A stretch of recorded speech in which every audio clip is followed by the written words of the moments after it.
The Sign of the Four. Chapter 5. The Tragedy of Pondicherry Lodge. It was nearly 11 o'clock when we reached this final stage of our night's adventures. We had left the damp fog of the great city behind us, and the night was fairly fine. A warm wind blew from the westward, and heavy clouds moved slowly across the sky, with half a moon peeping occasionally through the rifts. It was clear enough to see for some distance, but Thaddeus Sholto took down one of the side lamps from the carriage to give us a better light upon our way. Pondicherry Lodge stood in its own grounds, and was girt round with a very high stone wall topped with broken glass. A single narrow iron-clamped door formed the only means of entrance. On this our guide knocked with a peculiar postman-like rat-tat. "Who is there?" cried a gruff voice from within. "It is I, McMurdo." "You surely know my knock by this time." There was a grumbling sound and a clanking and jarring of keys. The door swung heavily back, and a short, deep-chested man stood in the opening, with the yellow light of the lantern shining upon his protruded face and twinkling distrustful eyes. "That you, Mr. Thaddeus? But who are the others? I had no orders about them from the master." "No, McMurdo? You surprise me. I told my brother last night that I should bring some friends. He ain't been out o' his room today, Mr. Thaddeus, and I have no orders. You know very well that I must stick to regulations. I can let you in, but your friends must just stop where they are." This was an unexpected obstacle. Thaddeus Sholto looked about him in a perplexed and helpless manner. "This is too bad of you, McMurdo," he said. "If I guarantee them, that is enough for you. There is the young lady, too. She cannot wait on the public road at this hour." "Very sorry, Mr. Thaddeus," said the porter, inexorably. "Folk may be friends o' yours, and yet no friends o' the master's. He pays me well to do my duty, and my duty I'll do. I don't know none o' your friends." "Oh, yes you do, McMurdo," cried Sherlock Holmes, genially. "I don't think you can have forgotten me. Don't you remember the amateur who fought 3 rounds with you at Allison's rooms on the night of your benefit 4 years back?" "Not Mr. Sherlock Holmes," roared the prizefighter. "God's truth. How could I have mistook you? If instead o' standin' there so quiet you had just stepped up and given me that cross-hit of yours under the jaw, I'd ha' known you without a question. Ah, you're one that has wasted your gifts, you have. You might have aimed high, if you had joined the fancy. You see, Watson, if all else fails me I have still one of the scientific professions open to me," said Holmes, laughing. "Our friend won't keep us out in the cold now, I am sure." "In you come, sir, in you come, you and your friends," he answered. "Very sorry, Mr. Thaddeus, but orders are very strict. Had to be certain of your friends before I let them in." Inside, a gravel path wound through desolate grounds to a huge clump of a house, square and prosaic, all plunged in shadow save where a moonbeam struck one corner and glimmered in a garret window. The vast size of the building, with its gloom and its deathly silence, struck a chill to the heart. Even Thaddeus Sholto seemed ill at ease, and the lantern quivered and rattled in his hand. "I cannot understand it," he said. "There must be some mistake. I distinctly told Bartholomew that we should be here, and yet there is no light in his window. I do not know what to make of it." "Does he always guard the premises in this way?" asked Holmes. "Yes, he has followed my father's custom. He was the favorite son, you know, and I sometimes think that my father may have told him more than he ever told me." "That is Bartholomew's window up there where the moonshine strikes. It is quite bright, but there is no light from within, I think." "None," said Holmes. "But I see the glint of a light in that little window beside the door. Ah, that is the housekeeper's room. That is where old Mrs. Burnstone sits. She can tell us all about it. But perhaps you would not mind waiting here for a minute or two, for if we all go in together and she has no word of our coming she may be alarmed." "But hush! What is that?" He held up the lantern, and his hand shook until the circles of light flickered and wavered all round us. Miss Morstan seized my wrist, and we all stood with thumping hearts, straining our ears. From the great black house there sounded through the silent night the saddest and most pitiful of sounds, the shrill, broken whimpering of a frightened woman. "It is Mrs. Burnstone," said Sholto. She is the only woman in the house. Wait here. I shall be back in a moment. He hurried for the door, and knocked in his peculiar way. We could see a tall old woman admit him, and sway with pleasure at the very sight of him. "Oh, Mr. Thaddeus, sir, I am so glad you have come. I am so glad you have come, Mr. Thaddeus, sir." We heard her reiterated rejoicings until the door was closed and her voice died away into a muffled monotone. Our guide had left us the lantern. Holmes swung it slowly round, and peered keenly at the house, and at the great rubbish heaps which cumbered the grounds. Miss Morstan and I stood together, and her hand was in mine. A wondrous subtle thing is love, for here were we two who had never seen each other before that day, between whom no word or even look of affection had ever passed, and yet now in an hour of trouble our hands instinctively sought for each other. I have marveled at it since, but at the time it seemed the most natural thing that I should go out to her so, and, as she has often told me, there was in her also the instinct to turn to me for comfort and protection. So we stood hand in hand, like two children, and there was peace in our hearts for all the dark things that surrounded us. "What a strange place," she said, looking round. "It looks as though all the moles in England had been let loose in it. I have seen something of the sort on the side of a hill near Ballarat, where the prospectors had been at work." "And from the same cause," said Holmes. "These are the traces of the treasure seekers. You must remember that they were 6 years looking for it. No wonder that the grounds look like a gravel pit."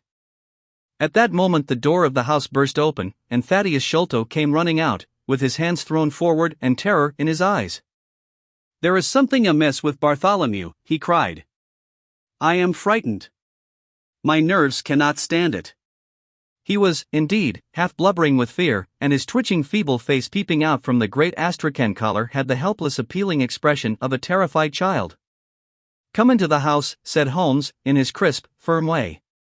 "Yes, do," pleaded Thaddeus Sholto. "I really do not feel equal to giving directions." We all followed him into the housekeeper's room, which stood upon the left-hand side of the passage.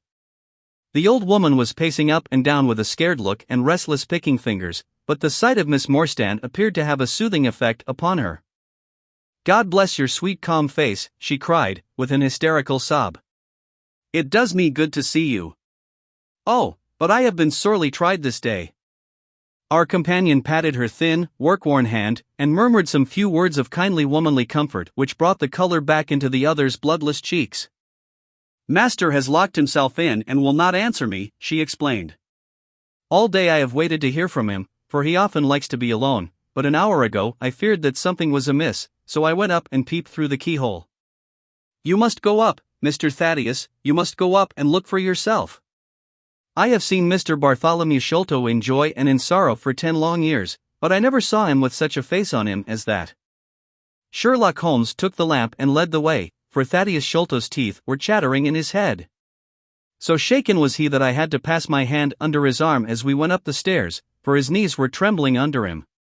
Twice as we ascended Holmes whipped his lens out of his pocket and carefully examined marks which appeared to me to be mere shapeless smudges of dust upon the cocoanut matting which served as a stair carpet.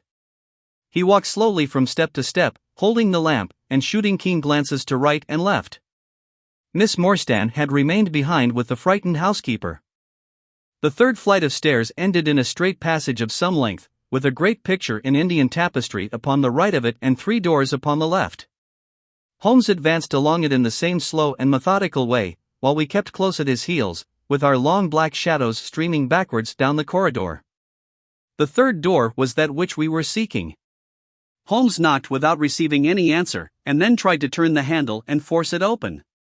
It was locked on the inside, however, and by a broad and powerful bolt, as we could see when we set our lamp up against it. The key being turned, however, the hole was not entirely closed. Sherlock Holmes bent down to it, and instantly rose again with a sharp intaking of the breath. "There is something devilish in this, Watson," said he, more moved than I had ever before seen him. "What do you make of it?" I stooped to the hole, and recoiled in horror. Moonlight was streaming into the room, and it was bright with a vague and shifty radiance.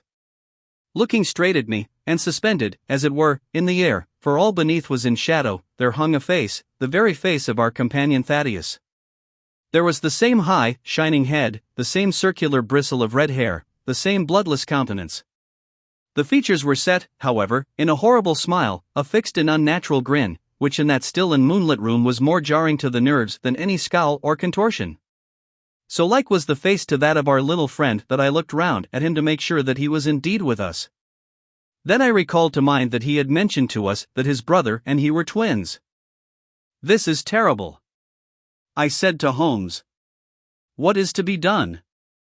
"The door must come down," he answered, and, springing against it, he put all his weight upon the lock. It creaked and groaned, but did not yield. Together we flung ourselves upon it once more, and this time it gave way with a sudden snap, and we found ourselves within Bartholomew Sholto's chamber. It appeared to have been fitted up as a chemical laboratory. A double line of glass-stoppered bottles was drawn up upon the wall opposite the door, and the table was littered over with Bunsen burners, test tubes, and retorts. In the corners stood carboys of acid in wicker baskets. One of these appeared to leak or to have been broken, for a stream of dark-colored liquid had trickled out from it, and the air was heavy with a peculiarly pungent, tar-like odor. A set of steps stood at one side of the room, in the midst of a litter of lath and plaster, and above them there was an opening in the ceiling large enough for a man to pass through.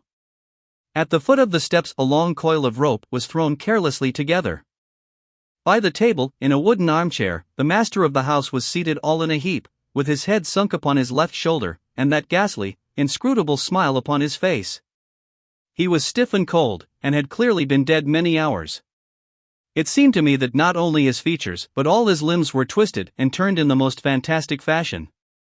By his hand upon the table there lay a peculiar instrument, a brown, close-grained stick, with a stone head like a hammer, rudely lashed on with coarse twine. Beside it was a torn sheet of notepaper with some words scrawled upon it. Holmes glanced at it, and then handed it to me. "You see," he said, with a significant raising of the eyebrows. In the light of the lantern I read, with a thrill of horror, the sign of the four. "In God's name, what does it all mean?" I asked.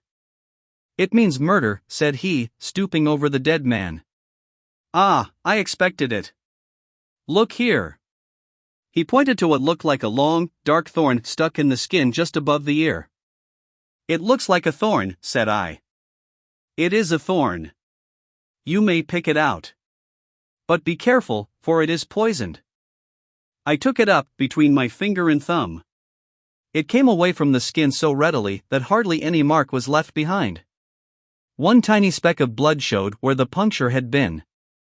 "This is all an insoluble mystery to me," said I. "It grows darker instead of clearer." "On the contrary," he answered, "it clears every instant. I only require a few missing links to have an entirely connected case." We had almost forgotten our companion's presence since we entered the chamber.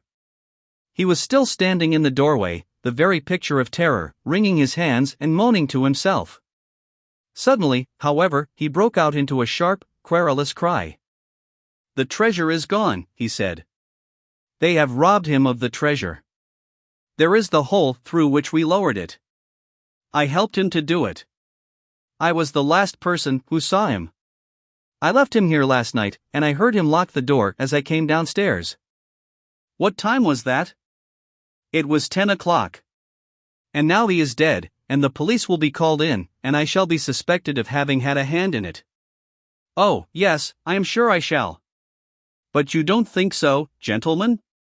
Surely you don't think that it was I? Is it likely that I would have brought you here if it were I? Oh, dear. Oh, dear. I know that I shall go mad." He jerked his arms and stamped his feet in a kind of convulsive frenzy. "You have no reason for fear, Mr. Sholto," said Holmes, kindly, putting his hand upon his shoulder. "Take my advice, and drive down to the station to report this matter to the police. Offer to assist them in every way. We shall wait here until your return." The little man obeyed in a half-stupefied fashion, and we heard him stumbling down the stairs in the dark.